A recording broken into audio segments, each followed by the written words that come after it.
Welcome to Go Fact Yourself, the Top 10 Lists podcast. The show where bizarre truths and savage trivia get you saying, WTF, no way that's real. Exactly. Get ready for a wild ride today, folks, because we're embarking on a top 10 journey into the really shadowy corners of seriously illegal possessions. We got some fascinating top research sent in, and yeah, it looks like there's a real curiosity about things that are bizarrely forbidden. Absolutely. So our mission today, to unpack these top 10 things so illegal to own, you might vanish for Googling them. We want to figure out why these items, some seem almost harmless, carry such heavy legal baggage. Yeah, what's really interesting about this top 10 journey is how it shows where the law draws these really firm lines in unexpected places. Totally. You think you know what's illegal, but this top research, full of surprises, it'll definitely make you think twice. For sure. So, where are we starting?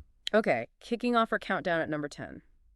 This sounds like something straight out of a horror movie, but it is disturbingly real. The deadliest book ever written.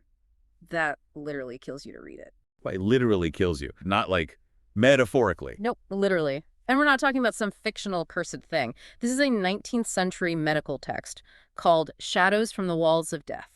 A medical text. Okay, how does that become deadly? Well, here's the kicker. It wasn't just filled with, old medical facts. The ink they used, heavily laced with arsenic. Arsenic in the ink. Wow. Okay, that's an alarming choice for a medical book. So just touching it, reading it, could actually poison you. Pretty much, which is exactly why only about 4 copies are known to still exist. Yeah. Extremely rare. I bet. How do libraries even handle them? Oh, with extreme precautions. We're talking gloves, masks. Librarians even make you sign liability waivers before you can even look at it. Liability waivers for a book? That's wild. That's the ultimate irony, isn't it? A book meant for knowledge being physically dangerous. You need, hazmat gear almost. So it wasn't just a rumor. This is documented. Oh, yeah. Sources include Michigan State University archives, Smithsonian Magazine, even CDC toxicology reports. It's legit. The go fact yourself moment here is just the idea of a book literally silencing you. Wild stuff. It really makes you think about where danger can hide, right? In the most unexpected things. Was arsenic common back then in printing? Good question. It had some industrial uses, but putting it deliberately in book ink, highly unusual. Probably some weird experimental thing, not standard at all. Okay, that makes more sense. Still terrifying, though. Right. Okay, let's move on. Number 9. This one sounds like it could genuinely cause an international incident. The soup can that might start WWIEI. A soup can? Yeah. How does a soup can start World War III? That sounds mundane and terrifying all at once. Well, the soup can is sort of metaphorical. The real issue is owning any part of an active nuclear weapon. That's obviously highly illegal. It seems simple enough. Right, that feels like a given. Don't own parts of nukes. Got it. But here's where it gets weird. Depleted uranium shells, even old Soviet nuke casings. People have tried selling these things as souvenirs online, like on eBay. Wait. Actual nuclear weapon components on eBay? That seems like a massive security oversight. How does that even happen? Well, there are treaties and laws, sure, but stuff slips through cracks, or maybe people just don't realize what they have. It raises big questions about tracking this stuff. I'll say. And it gets stranger. Back in 2006, someone in Texas got arrested for trying to buy uranium ore. Uranium ore? Where did they find that? The seller claimed they just found it near a desert taco stand. You're kidding! A taco stand. Uranium and tacos. Okay. I know. Our go fact yourself joke here is that the most dangerous thing near a taco stand should be the hot sauce, not, potential bomb ingredients. Darkly funny, but yeah, incredibly serious.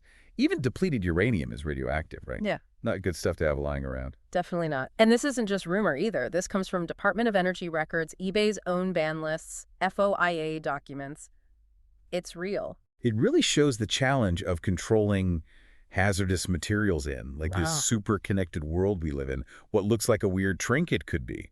Yeah. Yeah, bad news. Exactly. So what treaties actually covered this stuff internationally? Oh, there's a whole bunch. The big one is the Nuclear Non-Proliferation Treaty, trying to stop the spread of weapons and tech. Plus international agencies monitoring things. But clearly, as the soup can shows, the system isn't perfect. Not always, no. Okay, what's next on this unsettling list? All right, number 8 takes us out to sea with some very smart, very illegal marine mammals. Dolphin death squads. Not just a flipper episode. Dolphin death squads. Okay, that sounds like pure Cold War fiction. What's the real story? It's almost that dramatic. The U.S. Navy actually has, or had, A program training dolphins for military tasks. And owning, harboring, even trying to buy one of these trained animals, hugely illegal, federal offense level. Makes sense. They're basically military assets, right? Yeah. But death squads, what were they trained for? Anything legal. Well, things like underwater mine detection, marking enemy ships. But get this. Back in 2000, a dolphin trained specifically to plant mines on enemy subs apparently escaped during training in the Gulf. Escaped. A mine-planting dolphin. Yeah. And it's never been found. mean- Still officially missing. A rogue, weaponized dolphin. Somewhere out there. That's, wow. What do people think happened to it? Theories range from, just went wild living a normal dolphin life now, to maybe more classified outcomes. Who knows? But these aren't your average dolphins. This raises some big ethical questions using animals like that. Totally. Our Go Fact Yourself commentary is kind of about the Geneva Convention banning animals in warfare. But, did anyone ask the dolphin? Good point. Where did this info come from? Declassified Navy Marine Mammal Program files, and there was a BBC report back in 2004. Fascinating. And yeah, a bit unsettling, the idea of a missing, highly trained animal like that. Agreed. Okay, let's reel it back to land. Uh, Number 7 deals with souvenirs that should definitely have stayed put. Mummified heads. When your souvenir is a felony. Mummified heads. Okay, we're definitely in macabre territory now. How is this different from, say, legally owning old bones? That's the key distinction. Owning some animal bones, maybe even certain human skeletal remains for science or education, sometimes okay. But actual preserved human remains, shrunken heads, whole mummies, that crosses a major legal and ethical line. Big trouble. Right, there's a huge difference between studying artifacts and just possessing human remains without respect for the person or their culture. Exactly. And speaking of trouble, check this out. A Canadian couple tried shipping a Peruvian mummy through FedEx. No.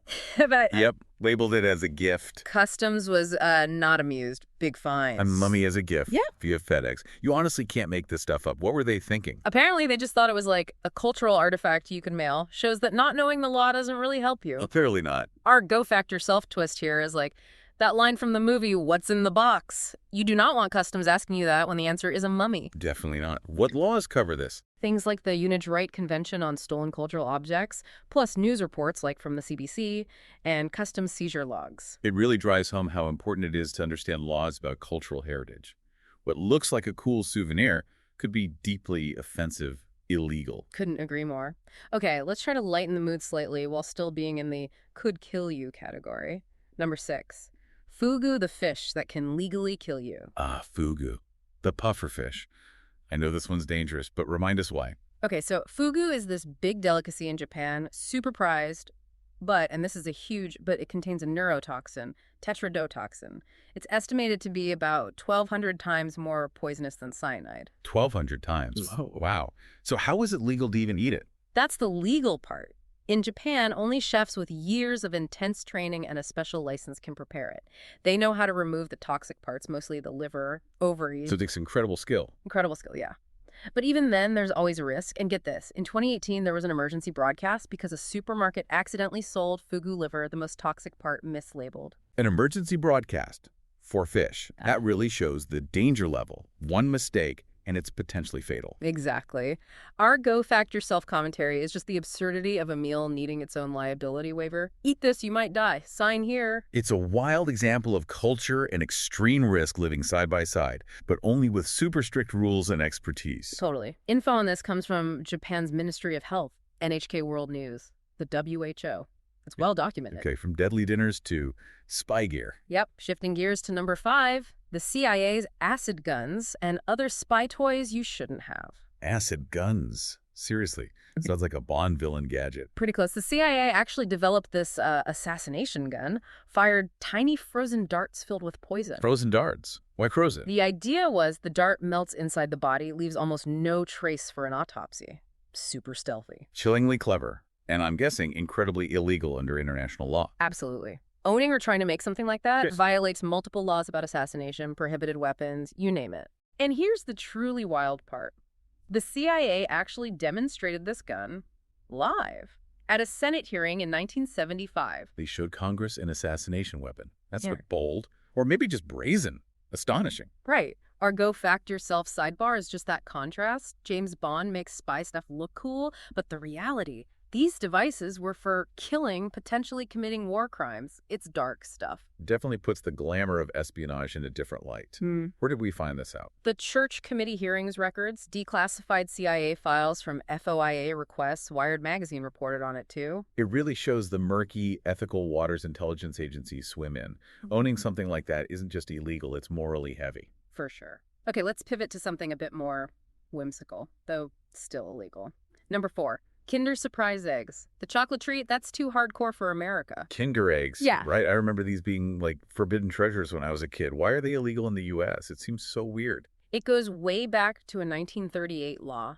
Basically, you can't have non-nutritive objects embedded in food. Meaning the little toy inside the chocolate. Exactly. The main worry is it being a choking hazard for little kids. They might not realize the toy's there, bite into it. Yeah. Okay, so it's a safety thing. Makes sense. But it's funny how different countries see that risk differently. They're legal lots of other places. Totally. And even though it seems harmless, U.S. Customs apparently seizes thousands of these eggs every year. Tens of thousands sometimes. Really? People try to smuggle them in? All the time. There was one case, a guy got fined $2,500 for bringing 2 eggs over from Canada. $2,500 for 2 chocolate eggs. Wow. That seems steep. But it shows they're serious about the rule. Yeah. Our go fact yourself roast here is just that irony, you know? Yeah. A tiny toy in chocolate is banned strictly, while, well, other potentially dangerous things are maybe more available in the U.S. A definite paradox there. Where's the info on this chocolate crackdown? U.S. Customs and Border Protection data, the FDA food code itself, and news reports, like from CBC Toronto. Fascinating how laws create these odd situations. Okay, what's number 3? Sounds like we're getting into weirder territory again. Oh, yeah. Number 3 is a reminder that reality TV sometimes isn't that far from, well, reality. Live tiger cubs. Because Joe Exotic wasn't a fluke. Ah, the Tiger King effect. So private ownership of big cats. Mm-hmm. It is really illegal in most places, right? Not just frowned upon. Very illegal in many, many places. Owning tigers, lions, jaguars, huge legal restrictions, but yeah, it doesn't stop everyone. Seems incredibly dangerous and irresponsible. Totally. And Joe Exotic wasn't some isolated case. Get this, Houston, 2021. Police raid a house, find a live tiger cub in the backyard. Okay, just a tiger cub is bad enough. Wait, there's more. Alongside the tiger. Yeah. A stash of cocaine. And a monkey. A tiger cub, cocaine, and a monkey. In a suburban backyard. That's not a pet collection. That's a setup for a really bizarre crime movie. Exactly. Our go fact yourself commentary is basically if you have that combo, tiger, coke, monkey, your life is either going to be a Netflix doc or you're living a very specific kind of Florida man lifestyle, maybe in Texas. Just, wow. The danger to the community, the animal's welfare, the laws are there for good reasons. Where did this story come from? Texas Wildlife Department reports, Vice News covered it, National Geographic too. It was a big story. I can imagine. Okay, we're near the top. What's number 2? Sounds serious. It is. Number 2 takes us into really dark historical territory. Hitler's microphone and other Nazi memorabilia you cannot and should not own. Right. This isn't just about legality. It's deeply ethical, too. Absolutely. In several European countries, especially those that suffered under the Nazis, Germany, Austria, France, owning or displaying Nazi stuff is a crime, especially propaganda tools like microphones Hitler or Goebbels used. The idea is to stop any glorification of that ideology, right? Prevent neo-Nazism. Exactly. These aren't just historical artifacts. They're symbols of immense hate and atrocity. The laws aim to stop that spreading. Makes complete sense. Are the penalties serious? They can be. There was a raid on a Swiss auction house back in 2017. They were trying to sell Joseph Goebbels' personal microphone. Wow. Who was trying to buy it? Reportedly, an American billionaire who apparently called himself a collector of evil. A collector of evil. That sends chills down your spine. And it really raises questions about why someone would want these items, legal or not. Deeply unsettling, yeah. Our Go Back to Yourself roast here is pretty dark, imagining someone using Hitler's microphone for karaoke. Grim humor, but it highlights the absurdity. Yeah. Where does the info on these laws and items come from? Sources like Interpol artifact blacklists, specific EU laws on memorabilia, German news like Der Spiegel. It's a stark reminder about remembering history, the truly awful parts, but not venerating the symbols of that hate. The laws reflect that commitment. Well said. Okay, we've reached number 1. The absolute top of our list of surprisingly illegal things to own, and it's literally out of this world. The moon. Yes, it's illegal to privately own parts of the actual moon. The moon. Okay, I think most people assume you can't own the moon, but what's the actual legal reason? It comes down to the 1967 Outer Space Treaty. It's this big international agreement. Basically says no nation can claim sovereignty over the moon or other celestial bodies. And that extends to individuals, too. Generally, yes. It's interpreted to mean private citizens or companies can't claim ownership either. Space is meant to be for all humankind. Preserve it as a shared resource, not up for grabs. Right. But, that hasn't stopped some. Let's say creative online companies trying to sell moon plots, deeds to land on the moon. Oh, I've heard of those. Are they totally bogus then? Completely. They have no legal standing whatsoever. And get this. Back in 2003, some guy actually sued NASA. Sued NASA. For what? For trespassing on his lunar property. He claimed he owned part of the moon and NASA trespassed. Oh my goodness, how did that go? Predictably. Case dismissed. Resoundingly. I bet that takes some serious audacity. Our boat fact yourself commentary here is just picturing, maybe someday someone like Elon Musk actually trying to make a serious claim, despite the treaty, given how space is developing. Who knows? A weirdly plausible, if legally dubious, future thought. Where's the legal basis for this confirmed? The UN Office for Outer Space Affairs, NASA's own legal department, talks about it, and publications like the Space Law Review. Fascinating. It shows how law has to keep up, or try to, as humanity reaches further out. Definitely. Okay, before we wrap up our top 10 journey, let's hit the off-fact blast zone. Some super quick facts about other weirdly illegal things. Lay 'em on us. All right. Norway. Carry bear spray. Could be prison time. They see it as military-grade hot sauce. Wow. Okay. Own a GPS jammer. Could get you 2 years. Bad news if you want to ditch your work tracker, maybe? Tempting for some, maybe. Illegally tempting. Finland. Silencers. Actually legal there, unlike, say, New York City, so Bond might prefer Helsinki. Interesting legal difference. Whale meat. Banned almost everywhere. But you can find it in vending machines in Japan. Vending machines. Seriously. Yep, vending machines. And finally, California. Owning a sloth. That's a felony. Apparently they're the most threatening of all sleepy tree beasts.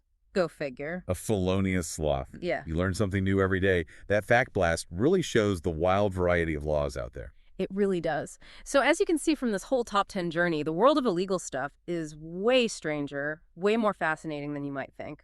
Definitely some WTF no way moments in there. We hope diving into this top research gave you a few of those.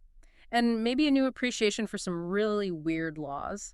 What items surprised you the most, listener? Yeah, what other seemingly normal things might have hidden legal dangers? Keep those questions coming. And remember, folks, share, rate, follow, and go fact yourself.